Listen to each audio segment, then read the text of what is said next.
truly legendary story. We are so glad to be able to. It's okay, Yes, I'm shake in it off. Gotham, everybody. Reporting live from Gotham City.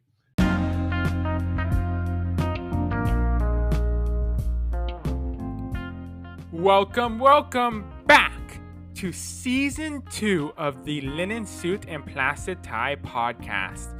This is the podcast where we dissect and analyze the amazing, the stupendous, the spectacular power of storytelling and learn how to harness that power to supercharge our everyday lives. I'm Gaurav. And I'm Kevin. You said that like you're an NPR. And I'm Kevin. And this is my mindfulness time of. Can I just point out we're back from our break, our way too long break. We're finally filming again. I'm so excited, and I did that intro line in one take, ladies and gentlemen. I think that's like the first time I've ever done it in one, and it's right off the bat. For a little more context, we tried another recording session about 4 hours ago. He tried to open Top Hat 10 times and failed. Yeah, but this isn't Top Hat. This is the intro. I suppose I got the intro in one take, so you know what? It's fine. And yes, we've been a little bit on a break, but Kevin, the second half of season 2, the people we have coming to help teach us storytelling, I'm so damn excited. It's unbelievable. We can't tell you who they are yet. You will see them, but we can't tell you yet. It's hard for us, really, but it's gonna be exciting. Yeah. We can tell you about this week's guest, and we'll get that in a second. But you know, Kev, over the break, we did some cool stuff. We went to San Diego. We saw a couple comedy shows, and you know, we learned something about me and you before seeing shows. We approached the pre-show things a little differently. We saw one of my favorite comics, Taylor Tomlinson, and then before Taylor Tomlinson, I'm like rewatching a bunch of her specials, watching a bunch of clips. And before Taylor Tomlinson, I tried to get you to watch some of these specials and clips. And what did you say to me? We were going to watch her show. You don't have to do homework for a show you are watching. You're going to be the audience there. I'm disagreeing with you here. I assure you, I had a deeper experience with Taylor Tomlinson's story than you did, because I knew her style of comedy. I knew her past jokes. Now, if it was the same hour, if she was doing the same stand-up routine, fine. But now I knew her past. I knew her journey. I had a deeper understanding of her story because of all that, and it allowed me to appreciate that hour more. I mean, my thing is, it's not going to change the fact that you're going to her show, because if you really like the content, you know, you still be going regardless. And if you didn't like it at that point, you know, it was too late to cancel the tickets anyway, which she didn't suck. She was amazing. Now, if we were to have her on the show, that'd be a different story. But, well, Taylor, if you're listening. Okay, this is our pitch. Someone send us Taylor Tomlinson. Anyways, she is not a guest we have booked, but we can tell you about today's guest. Kev, who are we speaking to today? Well, if you've ever heard of Batman, which you have, I know that, you'll be excited for this one. Michael Uslan has been the executive producer of every Batman film, TV, animation feature you've probably ever heard of. From 1989, Tim Burton's Batman movie, to the Dark Knight trilogy, to the 2022 The Batman film starring Robert Pattinson, he's been the executive producer of all of these films. And he was... Wait. Yes. All Batman films? Like, even things where Batman's kind of related? What about the Joker? He wasn't involved. Oh, yes, he was. Gaurav, yes, he was. Even the Joker, too. Wait, even the new one? Even the new Joker and the new Batman coming out soon? Pun not intended, but that is also true. And wait, so you're telling me for 33 years, this man has been the executive producer of one of the most iconic American stories of all time? Yeah, it's shocking for me too that we have someone like this on the show and we get to talk to him, but that is true. He's been in everything Batman, and This was the person who brought forth the idea of dark and seriousness into Batman's cinematic adaptations. Brilliant storytelling mind with a legendary story. So let's get started. We're so glad to be joined by Mr. Michael Uslan, who has an amazing story that we'll get into. I would love to tell you his story, but I should leave it up to himself to tell his own story. So, Michael, to start us off, can you tell us a bit about yourself? What is your story? Bit about myself. I am the poster boy for fanboys.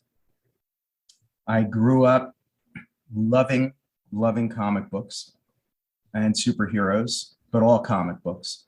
My mother said I learned to read before I was 4 years old from comic books. By the time I graduated high school, I had over 30,000 comic books dating back to 1936, which filled my dad's garage. He never got his car into the garage even once. I was at the first Comic-Cons ever held on the planet Earth. Back in the mid-'60s in New York City. I was the kid who pestered his folks on any Tuesday we had off from school to drive us to New York so me and my friends could go on the DC Comics afternoon tour. I was one of the early members of comic book fandom as it was being organized and started writing for fanzines when I was 13 years old. So I am the ultimate comic book geek. And by the time I got to high school, it was interesting because if girls heard that I was 15, 16, 17, and still reading and collecting comic books, it was considered about the most uncool thing you could do back then. And my status was date challenged. And that was that period of time. The idea of a comic book movie being a date movie was as absurd a concept as you could ever imagine at that point in time. But my life took a dramatic turn at Indiana University in my junior year. And that is a story in and of itself. And I know you've had one of the most intimate and important relationships with Batman. So can you tell us a little bit about your journey to the Batman movie franchise, why Batman, and the impact Batman has had on your life and vice versa? All right, so let me take you back to when I was 13, 14 years old. I lived in New Jersey, an hour south of New York City. I found out early on that mostly all the comic book companies at that time were based in New York City. And as a result, the editors, the writers, the artists, the people who had been creating comic books since the late 30s all lived in either New Jersey, Manhattan, or Long Island. So I was writing for fanzines and I would reach out and make contact. We had this thing called a phone book back then, which that's a whole other explanation, but I was able to track down where they lived and sent them letters, handwritten letters, and they agreed to let me come to their homes to interview them. Plus the comic book companies agreed to let me come into New York and interview the editors at all the different comic book companies. So I was able to get the history of comics, DC and Marvel, and how the superheroes were created literally straight from the horse's mouth. And my first mentor in the business was a wonderful man, lived in Englewood, New Jersey, named Otto Binder. Otto was the primary writer of Captain Marvel during the 1940s and 50s. He created Mary Marvel, Captain Marvel Jr., and Black Adam, for example. Co-created, I would say, with C.C. Beck. He opened my eyes to how the comic book industry was born, how DC and Marvel were born, how the heroes were created, how comic books were created. And he introduced me to C.C. Beck, the co-creator of Captain Marvel and the Marvel family, and so many other people connected to the golden and silver age of comics. And his background's important, and I'll explain why. The first Comic-Con, the first big Comic-Con was New York City. 1964 was a small edition, 1965 was a bigger edition because there were some 200 people that showed up for it. My parents took me and my friend Bobby, and it was about 9:30 in the morning, and we see sitting in the bar Otto Binder and another guy and his daughter Mary. And we quickly start going, Otto, and he goes, hi, Mike, hi, Bobby, come on in. And we're sitting there, and we start talking, and Otto says, boys, how would you like to meet the creator of Batman? And our jaws dropped, and we said, yeah. He said, Michael, Bobby, meet Bill Finger. I think we are two of maybe 3 or 4 people left on the planet Earth that actually knew, met, and talked with Bill Finger. Wow. And it was Bill Finger directly who told us the story of the creation of Batman. And we were puzzled. We go, wait a minute. Bob Kane created Batman. He's got that little box on every comic book. He's the creator of Batman. Who's this guy? And he explained the whole story. And that was incredible. And that was probably the moment that I became obsessed with Batman. And since I was 7 years old, I loved this character because he was human. And I identified with him more strongly than I did with Superman or later the Hulk or Spider-Man. He had the greatest supervillains in history. And as Stan Lee always used to tell me, he said, Michael, the greatest and most long-lasting superheroes are the ones with the greatest supervillains, because ultimately it is the supervillains who define the superhero. And he was right about that. And Batman had the greatest rogues gallery of supervillains and inarguably the greatest supervillain ever created. And if anyone listening here has no idea who I'm talking about, you shouldn't be listening. So, and then of course he had the car, the incredible car. And the other magical element to it was his origin story. Batman's origin story is primal. It is emotional. It is jarring. It is shocking. And to a 7-8-year-old boy who never once thought that one day his parents would be dead, had such an impact, I can't even begin to describe it. And it's that origin story that ultimately transcends not only borders around the world, but cultures. And these are the elements that make Batman so successful, so important, and add up to the reasons why I became the boy who loved Batman. That was the beginning of my journey. Yeah, it's amazing. I think stories are one of those things that can transcend cultures, and things like Batman's origin story is so primal. It's something we can all relate to. It's a little bit harder to relate to a hero that falls in a vat, right? Or a hero that gets bit by something, but a hero that has that kind of loss, even if we haven't experienced that kind of loss, we can understand the impact of it. And that's why I think Batman is one of the most influential heroes. We had a psychologist on the show, Dr. Andrea Letamendi. She does a lot of interesting work on comic book psychology.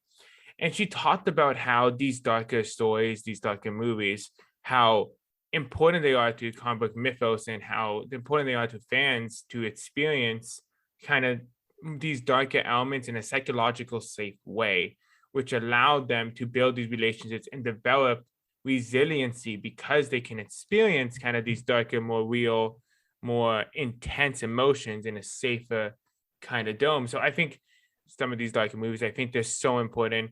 I know Kevin and I both love the Joker, both love the Batman. And then looking even on the Marvel side, movies like Logan, I mean, these movies are so important because it allows us to develop and understand these more real aspects of the superhero dynamic. There's another part of this. When I was growing up in the 50s and 60s, reading comic books was the most isolating hobby you could possibly have. And only one editor, Julie Schwartz, started publishing full addresses. So all of a sudden we could actually write a letter to a fellow fan. And then fanzines started, which were fan magazines published by fans for fans. And that began the interconnectivity. Then we had the first Comic-Cons, which was New York City, followed closely by Detroit and then other places, ultimately San Diego. So what's important here to stress is that initially we were all loners. We were all outsiders. And what the comic books are doing, and now what I believe the movies and the animation are doing, is creating a community. It's creating a community and expanding out through social media. If the negativity and the lack of civility can be properly contained, the whole concept of community ties right into the issue you just brought up about how dealing in a safe environment with darker issues could be a healthy thing mentally and emotionally. Just as important is the idea that everybody out there who's a comic book reader is no longer a loner and is part and feels part of a community. Yeah, I mean, it is surely amazing today how big comic books have become and how important they are. I know that you spent 10 years of your life trying to get studios to make the Batman film, to make a superhero film that's dark and serious. But that was definitely not the norm back then for, you know, how superheroes were portrayed. Comparing to now, generations of moviegoers equate the idea of Batman with dark and serious.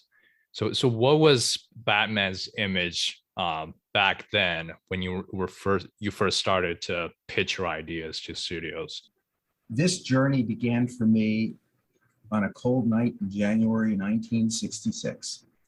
The Batman TV show was going to premiere, and the show came on.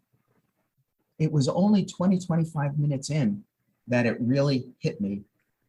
Oh my God, this is a comedy. They are playing Batman for laughs. Oh my God, the whole world is laughing at Batman. He's a joke.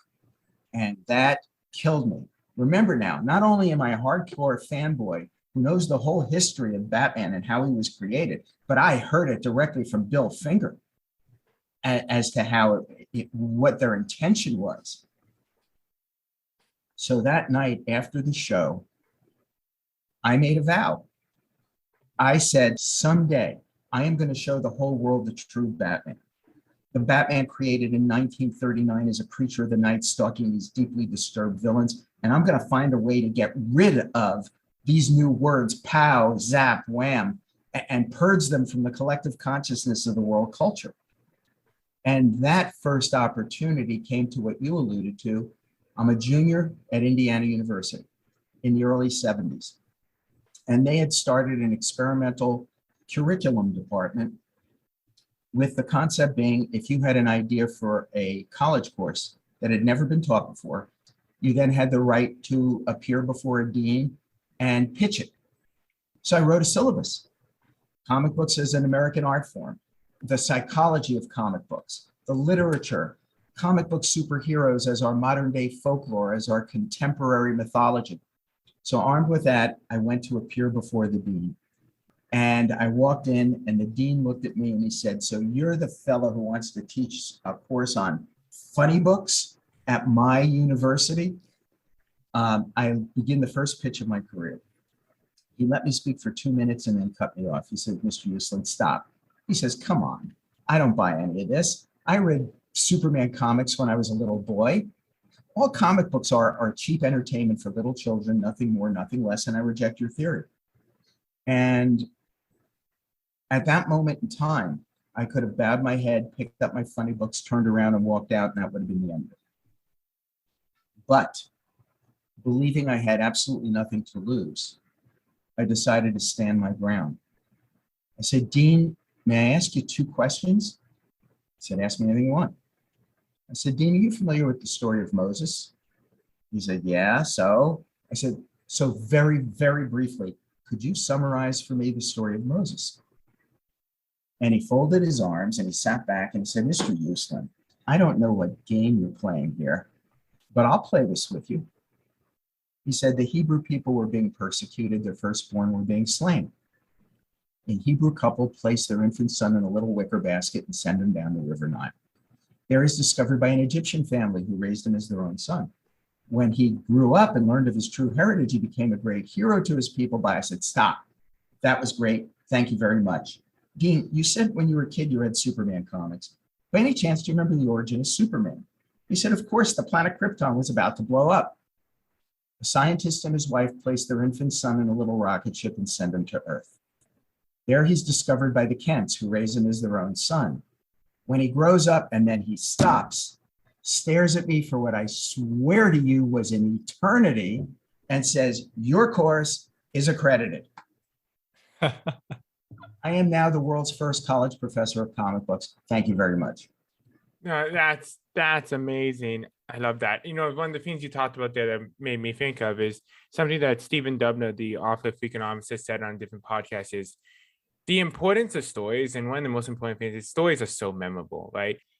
When you think about the Bible, millions and millions of people have read the Bible, and what they remember is the stories. They have trouble repeating the 10 Commandments, but they can remember the stories from it.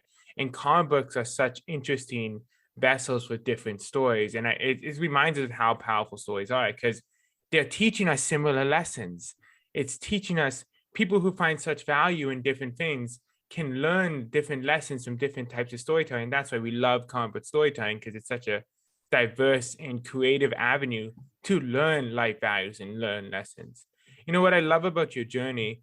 It's so much incredibly stuff. This could fill 2 books in a Broadway play, and I think it might actually be doing that. So can you tell me about your 2 books and Dark Nights and Daydreams? I certainly can. If Stan Lee was here, he would say, Michael, he's giving you an opportunity to plug something. Get in there.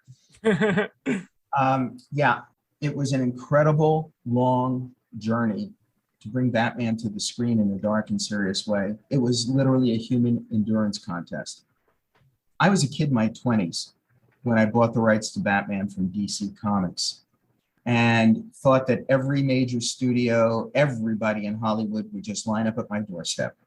And how could they not see the potential for sequels and animation and toys and games? And I went out to Hollywood and I was turned down by every single studio. Not only turned down, but I was told it was the worst idea they ever heard, that I was crazy. You can't do dark superheroes, Michael. You can't make serious comic book movies, Michael. You're out of your mind because nobody's ever taken an old TV show and turned it into a movie. That's never been done. So as a result, from the time I bought the rights till we finally got our first movie out in 1989, took 10 years. 10 years of rejection. 10 years of everyone telling you suck. Your idea stinks. And it tests your mettle as a human being. You've got to look deep inside yourself and say, okay, is everybody right and I'm just being stubborn? Or do I really truly believe in this? Do I really truly believe in myself? And I kept coming up with the latter answer and trying to hold on by my fingertips for 10 freaking years. I mean, close your eyes for a second, fellas, and think of where you were 10 years ago. That's a long, long time. But my brother Paul and I were taught about commitment and perseverance from our mom and sacrifice. And so I've written about that journey in my memoir. It's called The Boy Who Loved Batman. First came out in hardback in 2011, and a new revised trade paperback came out a couple of years ago. And as a result of the success of that, I was asked to write a sequel memoir. And my sequel memoir, called Batman's Batman, came out in March.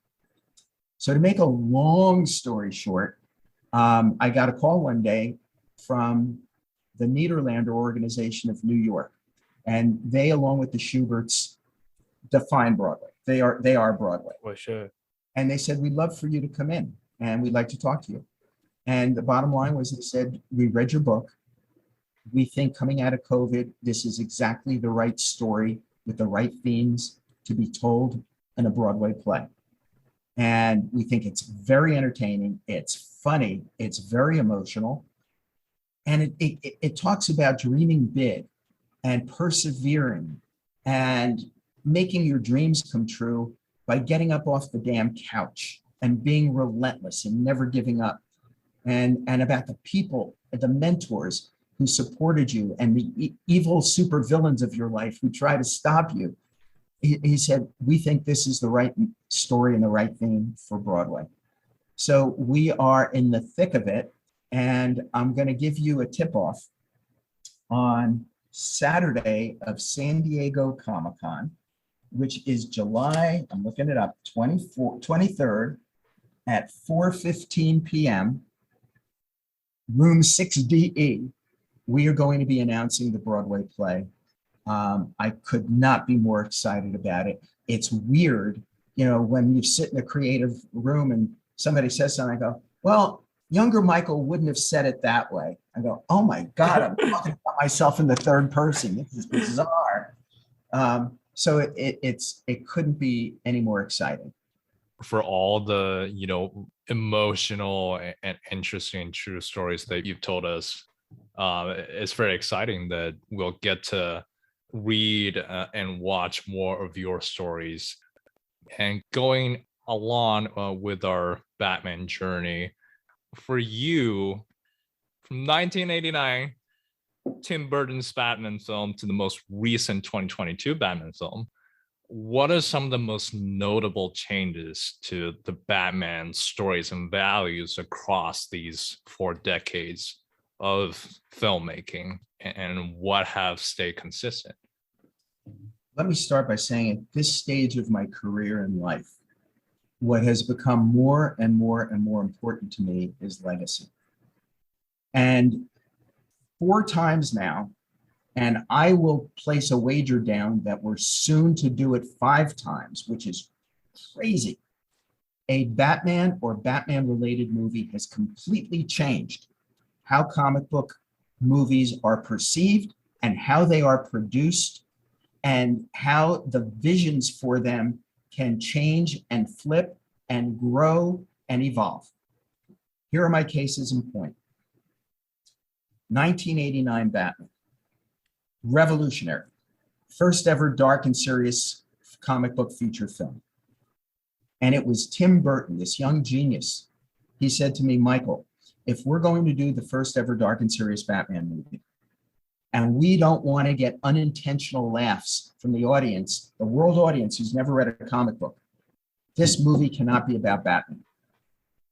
This movie must be all about Bruce Wayne. We have to show Bruce Wayne as a man so driven, so obsessed, to the point of being psychotic, that audiences will say, oh yeah, that's a guy who will get dressed up in a bat suit and go out and fight a guy like the Joker, without the laughs. And that was why it was Tim Burton who said, the guy who can pull this off is Michael Keaton. He can pull off this Bruce Wayne thing. And he was absolutely right about that. Now think about the impact of what I just said was Tim's big idea. You've all seen the Iron Man movies. You've all seen the Spider-Man movies. Shouldn't they really be entitled Tony Stark and Peter Parker? Of course, this was the big idea that launched Marvel. And Tim had a corollary to his big idea, and the corollary was Gotham City, world building.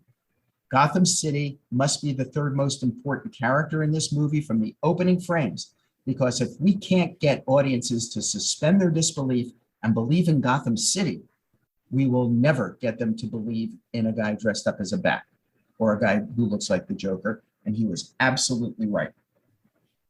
The game changer. Now, let's jump into the future. Christopher Nolan, an independent filmmaker, comes in whose purpose is to restore the darkness and dignity to Batman. He wants to do what Tim Burton accomplished in '89, but he wants to come at it, I believe, 180 degrees differently. Instead of building 5 square city blocks of Pinewood Studios on the back lot, he wanted to make us all believe that Batman could be real today, that the world was no longer the way it was in '89. It was no longer black and white, good versus evil. This was a world now post 9/11 it was a gray world of order versus chaos. So he wanted to make you believe Bruce Wayne could be a post-traumatic stress kid who is now on a journey of self-discovery right at a lost horizon. And he pulled it off with Christian Bale. He needed to make you believe that Gotham City could be real. So he chose Chicago. because if you remove two iconic buildings out of the skyline of Chicago, most people around the world can't identify the city.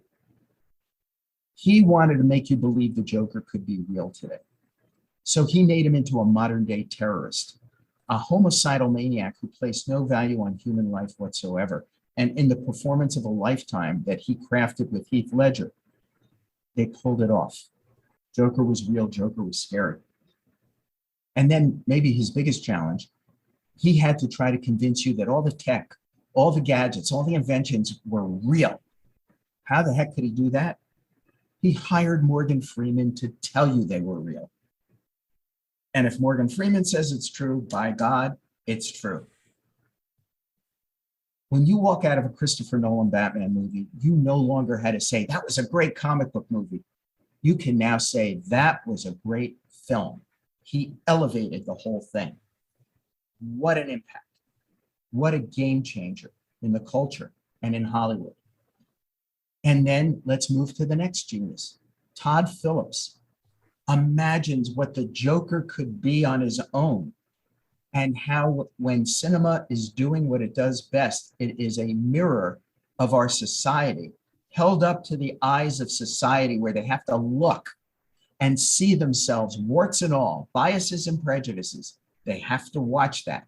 And Todd's commentary on our polarization, our lack of civility, the way we all talk at each other instead of with each other today, the fact how we've all turned our backs on issues of mental health, which tie directly into gun violence. This was an incredible breakthrough that completely flipped how comic book movies can be done. Matt Reeves did it again with The Batman.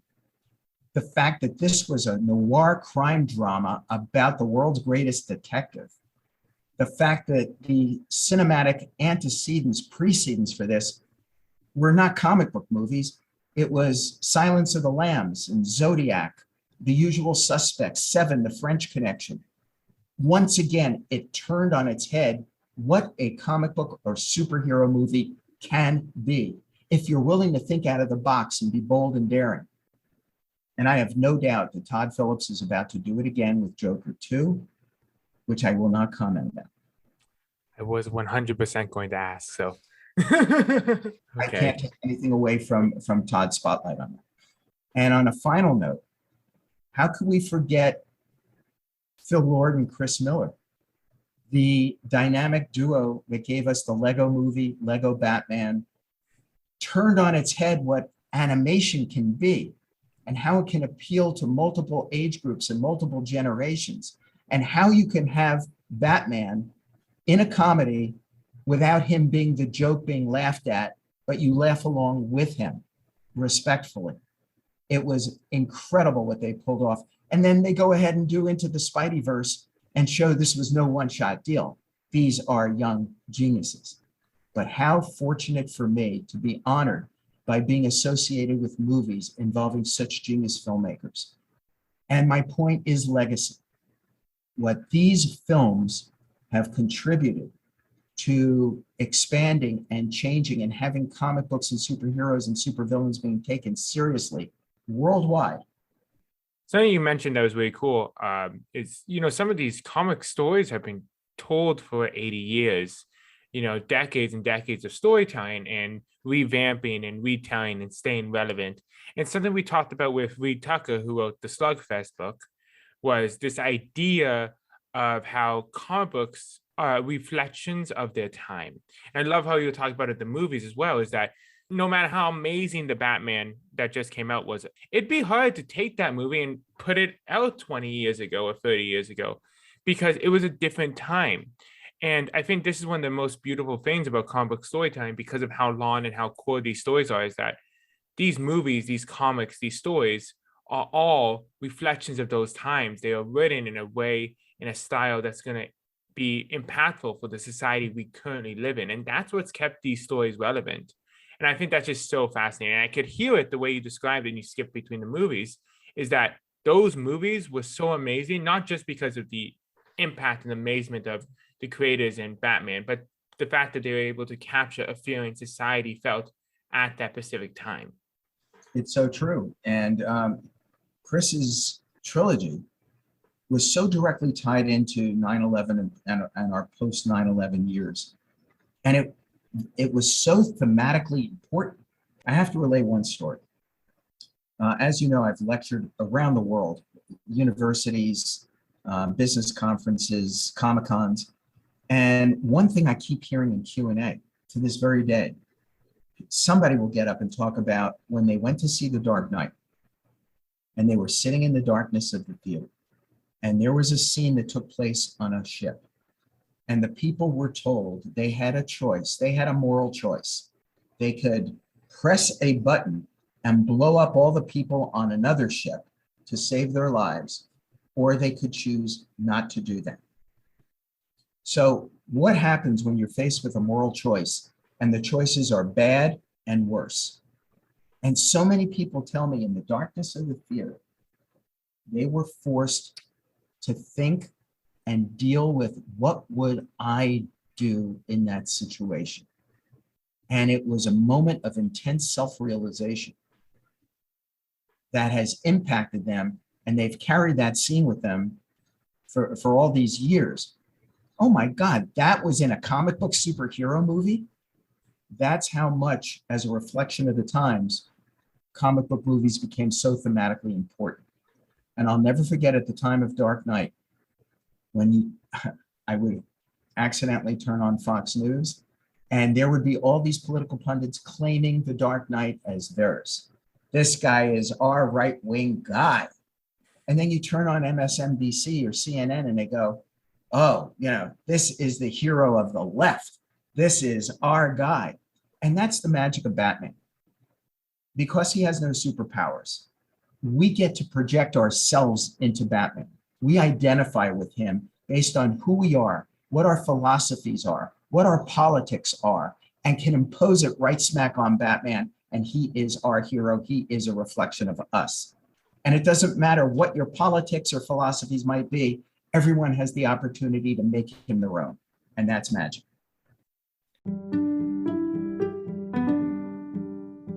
To close out every one of our episodes, we have the segment called Suspenders. It works like this. We ask you a fun random question that's not related to anything at all, and you can give us any random answer you feel like. Okay. Question of the day is, what movie can you watch over and over without ever getting tired of? There's two. Number one, my favorite movie of all time, Casablanca. At this point, I have seen it well over 100 times. Every time I have the opportunity to see it on the big screen, it's as if I'm watching it for the first time. The second movie is the only perfect movie I have ever seen. The only one where the script, the acting, the actors, every detail is absolutely perfect. And it's My Cousin Vinny. Awesome. Amazing. By the way, I can also see over and over again Groundhog Day, which is very apropos that I could see it over and over again. And just one quick anecdote. The day came years ago, I'm at a meeting at 20th Century Fox. And you do a 10-minute schmooze before you do your pitching. And I'm sitting with all these executives and go, guys, I really don't understand something. I go, you had this big, successful, great movie, Groundhog Day, and you never did a sequel. How come you never did a sequel? And they said, well, Michael, to tell you the truth, we always wanted to do a sequel of Groundhog Day, but we could never figure it out. I said, I know exactly what to do. You re-release Groundhog Day, only you call it Groundhog Day 2. That's when they kicked me out of their office. I love that. Well, thank you so much for giving us your time. It was a real honor to talk a little Batman with you today. Thank you guys so much. And please, everybody, if you're going to be at San Diego Comic-Con, I'm doing 2 panels there, one on our Broadway show and one on Stan Lee's Centennial, where we're going to make a major announcement. And that is both on that Saturday. And if you have an opportunity, head on over to Amazon and check out The Boy Who Loved Batman or Batman's Batman. And I hope I get a chance to meet you all. Thank you very much.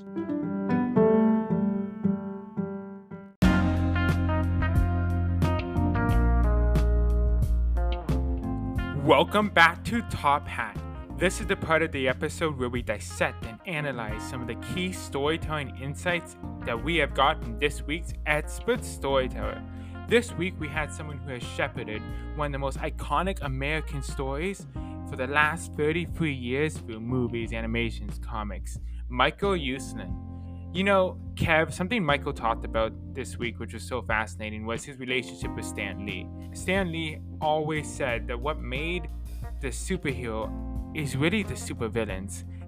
And one of my most favorite comic book characters of all time is the Joker. And the Joker has the Batman, Superman has Lex Luthor. So many iconic villains that get the audience excited. Without conflict, there is no drama, and we definitely see a similar approaches used. This idea of creating villains in sports too, right?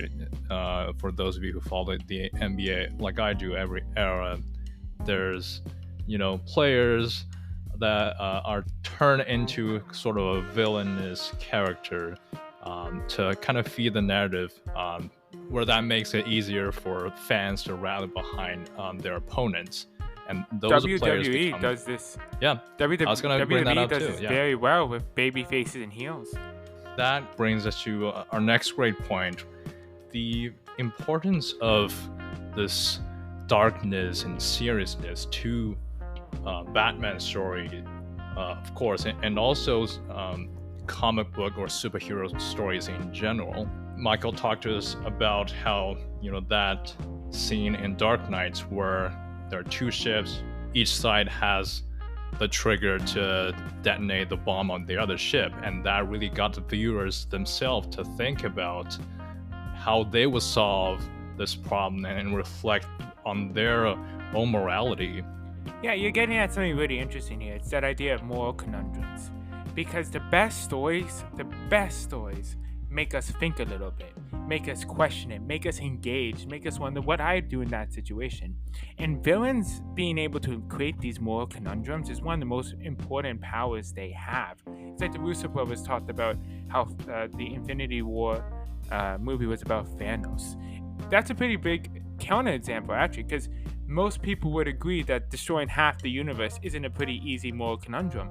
But when you look at the Joker and Batman, which is something a little bit more grounded in just one city, choosing between which boat to destroy, knowing if you don't do anything, they're both gonna die, it's a classic trolley problem, which is a moral conundrum in philosophy. So that was something so fascinating about the Batman series, is because it's more grounded, because it's more real, because it's seeped in this gritty, dangerous kind of world that we can envision a little bit more easier than Titans and gods.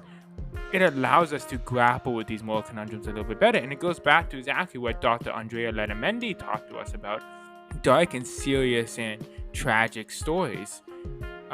One, touch so core to our beings because we can see it happening, we can understand that's something that happens, and it allows us to experience it in a psychologically safe way because we can go through the emotions, understand it, have real emotions without actually having to experience it ourselves. Another important part to this is how Batman's story was able to stay relatable and relevant throughout the decades, and we talked about how the different movie franchises really reflected what was going on in with the world at the time. The Dark Knight trilogy portrays the post 9/11 world, and the fact that Joker really reflects the lack of civility people have towards each other. Of course, the important topic of mental health. So it is really important that these stories, with the important messages they convey, they're able to ground it to the themes and settings that are relevant within the time they came out. You can't take the 2022 Batman and show it 40 years ago. That was not the world that we're living in now. We didn't have the other movies, the other culture, the other images that we have now. It is relevant to our time, and that's how Batman stays relevant. So always remember when you're telling your story, what is your audience seeing? What is your audience consuming? And how can I make my story more relevant? This has been our first episode back for season 2 of the Linen Suit and Plastic Tie podcast. Make sure to go out and follow us on Instagram at LSPTpod. LSPTPOD. Say that 3 times fast. Follow us on Instagram. Find us on LinkedIn. Make sure to subscribe to our show on Apple Podcasts, Spotify, or wherever you get podcasts. Leave us a review. Reach out. We love talking to y'all. We want to know what you're thinking, what you think of the show, how we can improve, what storytellers we can get for you. Put us to work. We love you. Thank you for coming back. Thank you for taking some time out of your day to make yourself a better storyteller. You are doing amazing, and you are making yourself better every day. So we applaud you for that. We'll see you in the next one.